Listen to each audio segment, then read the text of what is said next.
বিএনপির মহাসচিব মির্জা ফখরুল ইসলাম আলমগীর বলেছেন, ছাত্র জনতার গণ অভ্যুত্থানের মধ্য দিয়ে যে বিজয় অর্জিত হয়েছে সেই বিজয়কে নস্যাৎ করার চেষ্টা চলছে।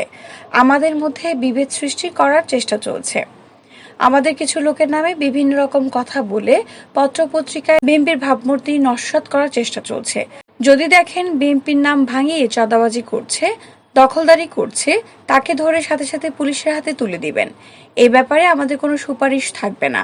আমরা বন্যা দুর্গত মানুষের পাশে দাঁড়াতে এসেছি।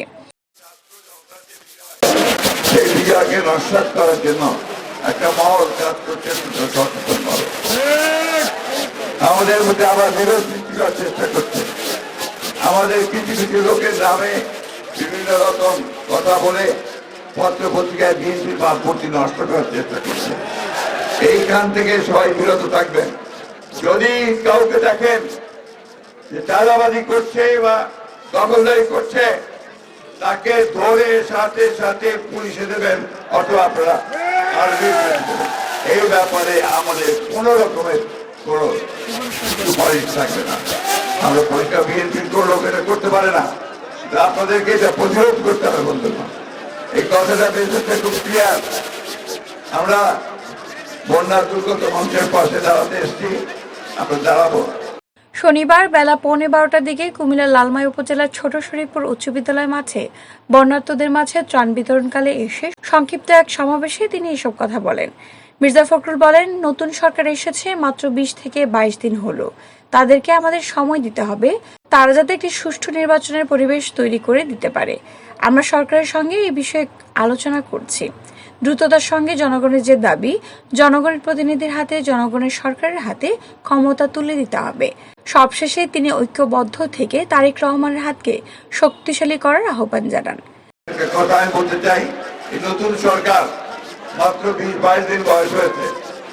একে আমাদের সময় দিতে হবে যে সে যেন একটা সুষ্ঠু নির্বাচন করার মতো পরিবেশ তৈরি করতে পারে, তাই না? আগে ভাগে বেশি কথা বলা ঠিক হবে না।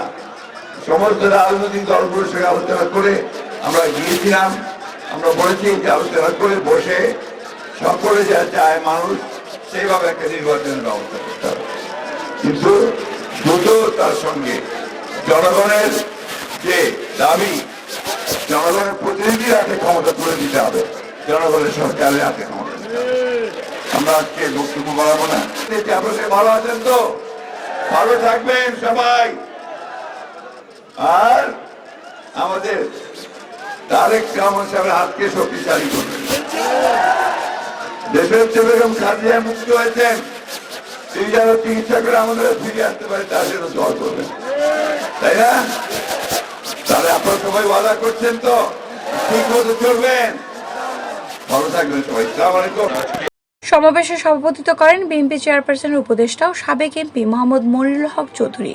বিশেষ অতিথি হিসেবে ছিলেন কেন্দ্রীয় বিএনপির সাংগঠনিক সম্পাদক সেলিম ভুঁইয়া, কেন্দ্রীয় বিএনপির শিল্প বিষয়ক সম্পাদক আবুল কালাম ওরফে চৈতি কালাম, কেন্দ্রীয় বিএনপির ত্রাণ ও পুনর্বাসন বিষয়ক সম্পাদক ও কুমিল্লা জেলা বিএনপির আহ্বায়ক হাজী আমিনুর রশিদ ইয়াসিন, কেন্দ্রীয় বিএনপি নেতা মারুফ খন্দকার, কামরুজ্জামান রতন, মোস্তাক মিয়া প্রমুখ। এ সময় মহানগর বিএনপির আহ্বায়ক উদ্বাতুল বাড়ি আবু, সদস্য সচিব ইউসুফ মোল্লা টিপু, বিএনপি নেতা আমিরুজ্জামান আমির, শওকত আলী বকুল, আশিকুর রহমান মাহমুদ ওয়াসিম, মুজাহিদ চৌধুরী সহ আরো অনেকে উপস্থিত ছিলেন। পরে তিনি বেলা 3:30টায় নাঙ্গলকোট উপজেলা ARH উচ্চ বিদ্যালয় মাঠে, বিকাল 5টায় সদর দক্ষিণ উপজেলা সুয়াগঞ্জ বাজারে ও সন্ধ্যা 7টায় সদর দক্ষিণ উপজেলা কমলাপুর ইসা গার্ডেন এলাকায় ত্রাণ বিতরণ করেন।